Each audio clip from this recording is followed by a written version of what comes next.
You know that feeling, right? Yeah. Trying to grasp a complex crisis, wading through all the headlines, and just wanting someone to cut through the noise. Absolutely. It's overwhelming, and that's what we're aiming for today. We're doing a deep dive into Sudan's civil war. It's May 2025 now, and unbelievably, it's entered its third year. Third year. Hard to fathom. Our goal here is to really sift through what we've gathered, updates, news, think tank analyses, NGO reports. Yeah, all of it. Yeah. And pull out the crucial insights, those moments that make you go, okay, I get it now.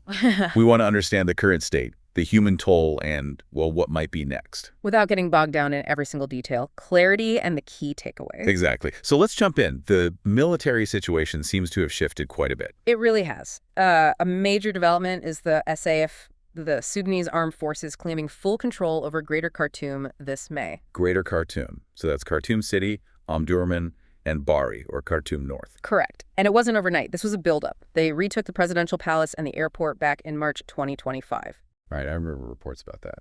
Then Bari fell under their control early March, Khartoum City later that month. And finally, the last RSF pocket in Omdurman was cleared in early May. So a methodical advance. Was there a specific strategy behind this? It seems so. Sources point to a three-pronged strategy the SF kicked off around late September 2024. Okay, what were the prongs? Well, first, linking up their own besieged troops, not just in Khartoum, but in other areas too, like Sanaar, Kordofan. Second, actively cutting the RSF's supply lines. That's crucial. Disrupting their logistics. Makes sense. Exactly. And third, encircling the RSF fighters still in central Khartoum, bringing in reinforcements from nearby states like White Nile and Al Jazeera. So a coordinated effort. What's the significance of the SF taking back Khartoum? It feels like more than just territory. Oh, definitely. Psychologically and politically, it's huge for the SF. Remember, the RSF held big parts of the capital early on. Right, a major reversal. But it also puts immense pressure on the SF now. They've basically signaled it's safe to return. Millions are displaced.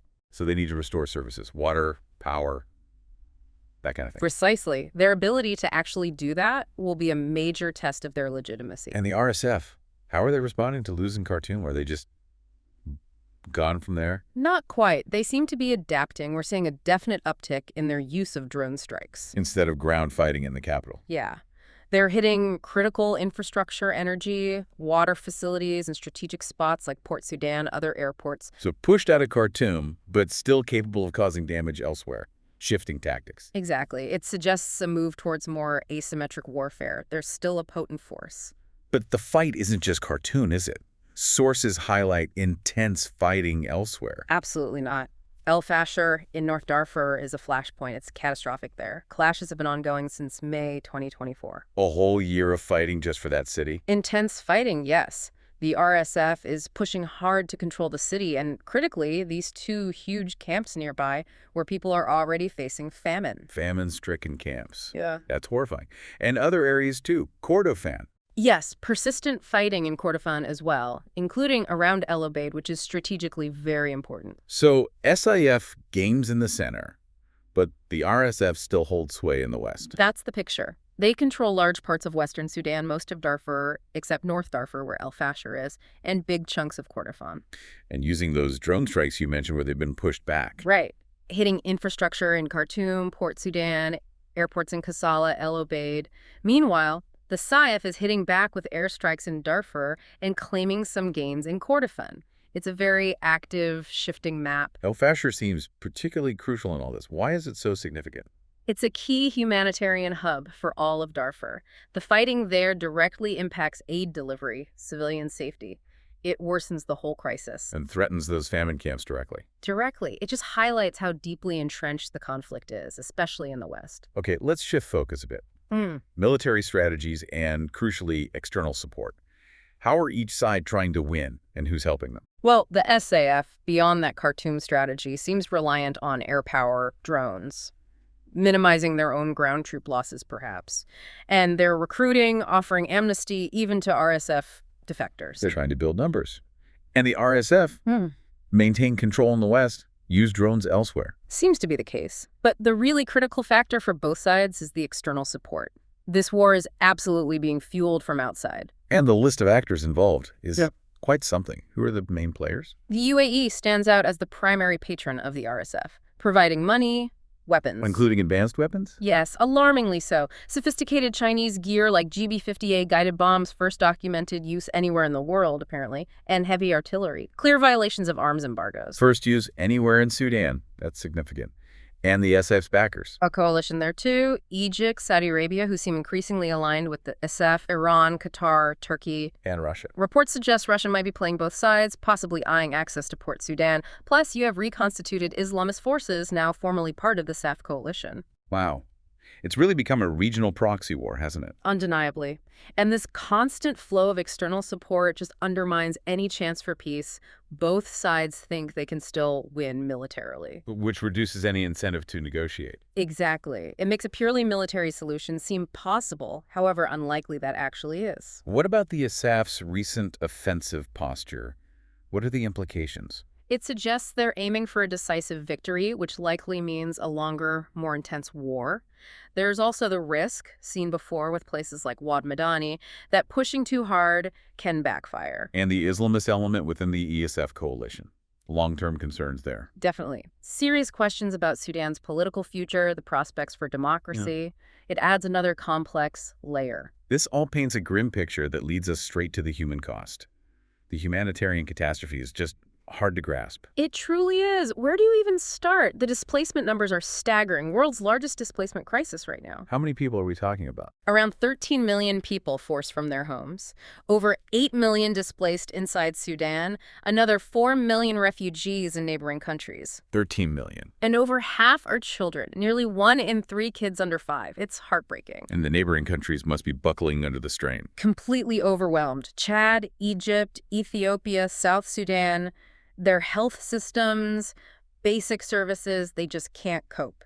Chad alone has taken in over 700,000. Destabilizing the whole region. Absolutely. Straining services, potential for new conflicts, it spills far beyond Sudan's borders. And alongside displacement, there's famine. Real declared famine. Confirmed famine conditions in parts of North Darfur, and millions more on the absolute brink across Darfur, Khartoum, Kordofan. Millions. How widespread is the food insecurity overall? Half the population. Around 25 million people facing acute food insecurity. The UN warns over 700,000 children could die from malnutrition. 700,000 children. Yeah. And the economy is collapsing, driving this. Massively. Hyperinflation is rampant, projected near 119% this year, after 200% last year. 200%. Prices for basic food have just exploded. Meat in Port Sudan, for example, more than doubled in price since before the war. Basic goods are scarce and unaffordable. And farming itself is disrupted. Hugely. Farmland destroyed, farmers displaced, fuel and fertilizer costs are sky high, plus reports of the RSF seizing crops and fertilizer in the Gezira region, the country's breadbasket. That sounds deliberate. Is food being used as a weapon? There's real concern about that. Targeting land, looting supplies, controlling agricultural areas. It looks like a strategy to worsen the famine and control the population. And the direct violence against civilians, the casualties, the atrocities. The official death toll is at least 24,000, but independent estimates go much, much higher, maybe over 130,000. Just in Khartoum state, estimates were over 61,000 by last November. The scale is horrific. And the types of violence. Widespread reports. Mass rape, sexual slavery, ethnically targeted killings, especially in Darfur. The U.S. has now declared a genocide is occurring there. Genocide. Echoes of the past. Terrible echoes. The UN Human Rights Office documents systematic attacks on homes, IDP camps, hospitals, markets, schools. Hospitals attacked? Yes, multiple instances. Plus disappearances, crackdowns on activists, killing of journalists. There's this entrenched impunity, the UN calls it. No accountability. Which just fuels more abuses. And makes future peace and justice incredibly difficult. The targeting of specific groups like the Moslems in Darfur is deeply alarming. And basic services. Health, water, education. Have they collapsed? Largely, yes. 70 to 80% of health facilities aren't functional. No power, no supplies, no staff. So people can't get basic health care. Barely. Vaccination rates have plummeted. We're seeing huge outbreaks. Cholera, dengue hitting mothers and children hardest. Water systems are destroyed, leading to shortages. And education. Devastated. Over 90% of kids are out of school. The estimated economic loss is massive, around $26 billion. Schools are closed, teachers unpaid, buildings used as shelters. A lost generation. That's the fear. It's eroding human capital, creating a long-term public health crisis, and it will hamper recovery for decades. Given all this need, delivering aid must be incredibly difficult. Unprecedentedly difficult. Over 30 million people need help. The UN's 2025 appeal is for $4.2 billion. How much has come in? By April, only about 10% funded. UNICEF's billion-dollar appeal for kids, even less secured. And access is getting worse. Worse? How? Intense fighting, obviously, but also restrictions from both the government and armed groups, delays on permits, security risks transporting goods, especially to Darfur and Kordofan, limited cross-border access from Chad, South Sudan. Bureaucracy and blockades. And now new constraints reported from the RSF in areas they control, plus allegations that both sides exploit aid corridors for military moves. And the rainy season is coming. Which will make many roads impassable. Add to that reports of aid workers abducted, supplies looted, convoys attacked. It sounds like aid itself is being weaponized. That's a major concern. Using aid for control, for leverage. It's a dire situation for humanitarians trying to help. This humanitarian crisis is intertwined with a complete economic meltdown, isn't it? Absolutely. We touched on the hyperinflation making basics unaffordable. The currency value has collapsed. Banking systems are destroyed, hindering any transactions. How much harder is it for ordinary people to just survive? One measure. Yeah. The work time needed to afford just 10 basic foods went up 42% since last year. Living standards are plummeting. And the core productive parts of the economy, agriculture, industry. Paralyzed. We talked about agriculture, land destruction, displaced farmers, input costs. Gezira, the breadbasket, hit hard by RSF seizures. Industry, too. Extensive destruction in industrial zones around Khartoum. Even forestry Sudan supplies most of the world's gum arabic that's largely shut down. What's the overall economic damage figure? GDP projected to shrink by almost half, 48% by the end of 2025. Total loss is estimated around $15 billion. $15 billion. And jobs. Poverty. Over 5 million jobs lost, mostly in services. Poverty expected to rise by nearly 2 million people, hitting almost 40 million total. This isn't just a recession, it's structural damage. Exactly. Economic scarring. Recovery will need massive, sustained international help and deep reforms whenever peace comes. And this economic chaos spills across borders, too. Definitely. Look at South Sudan. Its oil exports through Sudan were shut down. Their GDP is projected to contract 30% this year because of it. 30%, wow. And you see illicit trade booming gold, fuel, human trafficking routes expanding into places like Egypt. The RSF controlling gold mines is key here, funding Hemedti. So a wartime economy emerges. Precisely. Fueled by illicit trade, it funds the fighting, bypasses sanctions, strengthens criminal networks, and actually creates incentives against peace. It's a vicious cycle. Which brings us to the political mess. Yeah. Fragmentation, stalled peace efforts. What's happening there? It's incredibly fractured. On the SAF side, Army Chief Burhan appointed a prime minister, Camille Al-Taib Idris, back in April 23, tasked him with forming a transitional government. Something Burhan had talked about after retaking Khartoum. Right. Idris is seen as maybe acceptable because he lacks strong political ties. The SA Foreign Ministry also put out a political vision doc. Talking about democracy, civilian government, elections? Yes, calling for a national consensus for restoring peace, but... And it's a big but. Go on. At the same time, they amended the Constitution to give the military absolute control and got rid of a committee investigating protester killings. So mixed signals. Or maybe not so mixed. It raises huge questions. Is this genuine transition or just legitimizing military rule? Securing recognition, consolidating power under a civilian veneer, it risks undermining democracy and fueling future conflict. And the RSF has its own plans for governance. They do. They signed a charter in Nairobi, February 2025, with allies to set up a parallel government of peace and unity, the GPU. Advocating for what kind of state? A secular, democratic, and decentralized state. Hemedti officially announced it in April. They even have a proposed structure. Presidential Council, Cabinet, Legislature. With Hemedti as chairman. Nominated, yes. And the RSF guaranteed a large share of cabinet posts. They even proposed dividing Sudan into 8 regions and talked about issuing their own ID cards and currency. That sounds like setting up a separate state? De facto partition? That's exactly the fear internationally. Strong warnings came out, fearing it just entrenches division, makes conflict worse. Algeria and Egypt criticized it. Kenya hosted the conference, right? They did, defending it as facilitating peace talks. But Sudan recalled its ambassador. Shows the tension. The formal GPU announcement was apparently delayed, though. But the intent seems clear. Formalize control, gain legitimacy in their areas. Absolutely. It signals de facto partition, deepens the conflict, creates competing power centers. The risk of a Libya scenario is very real. Amidst all this political maneuvering, actual peace talks seem dead in the water. Pretty much. No official direct talks since late 2023. The Jeddah talks back in May 23 failed commitments weren't implemented. Ceasefires collapsed. Why do they keep failing? Lack of political will, deep distrust.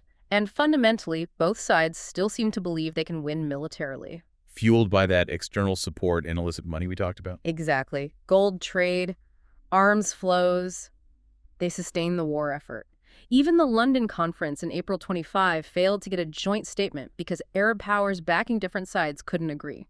So regional rivalries are actively sabotaging peace efforts. It clearly shows how the complicated web of outside interests undermines everything. There's just no ripe moment where both sides feel enough pain to genuinely negotiate. Current efforts feel procedural, not addressing root causes. Which brings us back to that international involvement. Sanctions have been tried, right? How effective are they? We know external actors are fueling the war. The UAE with weapons for the RSF is a prime example, violating the UN arms embargo on Darfur. Which Amnesty International says is too limited and poorly enforced anyway. Right, weapons flow easily. It seems profit often outweighs security concerns globally. But sanctions have been imposed by the US, Canada. Yes, targeting leaders, suppliers, companies on both sides, RSF commanders, ESA procurement figures, entities linked to funding like the gold trade. Trying to choke off the money. That's the goal. But the continued fighting, the arms flows, the external support, it suggests sanctions haven't been very effective overall. Why not? They probably need much stronger multilateral enforcement, more consensus, and critically, willingness to target the states enabling the violations. Plus, illicit trade like gold bypasses financial sanctions easily. It needs a multi-pronged approach. So looking ahead, what are the likely paths for this conflict? Is there any end in sight? Honestly, most expert analysis suggests no quick resolution. The most likely scenario seems to be a protracted, grinding civil war. Peace efforts keep failing. Pushing Sudan further from democracy towards, fragmentation? Yes, towards fragmented, militarized rule. A prolonged, maybe lower intensity conflict, potential de facto partition, more regional instability, fertile ground for extremists, too. Making reconciliation and rebuilding even harder down the line. Much harder. And these competing SAF and RSF governments just make that long-term division, that Libya scenario, seem more probable. If somehow peace is found, what does recovery even look like after all this devastation? Well, first, the fighting has to stop completely. If it does, agriculture has huge potential for recovery. Sudan has vast arable land. Are there international recovery plans being considered? There are programs like Prospects, focused on empowering communities, education, economic inclusion, infrastructure in some areas. Scenario analyses suggest targeted investments in agriculture and infrastructure, plus external aid, could spur growth and reduce poverty. But it would take a monumental effort. Massive, sustained international investment, way beyond immediate aid. Rebuilding infrastructure, yes, but also human capital, education, health. Without that comprehensive long-term effort, the scars of this war will impede Sudan's stability for decades. So wrapping up this deep dive, the picture is bleak. A military shift in Khartoum, yes, but horrific fighting and devastation continue elsewhere. The human cost is almost unimaginable, the economy shattered, politics fragmented. And external actors deeply involved, often hindering peace, the complexity, the intractability. It's stark. Humanitarian needs are immense, aid delivery crippled. And any path to recovery is incredibly long, deeply uncertain, and utterly dependent on a peace that seems very far off, plus huge unified international support. Which leaves us with a final thought, really, for you listening. Considering how deeply involved external actors are and how profound the divisions within Sudan seem to be, what fundamental shifts both inside Sudan and from the international community do you think are truly needed to break this cycle, to pave the way for lasting peace, a unified future? And what's the world's responsibility here, beyond just providing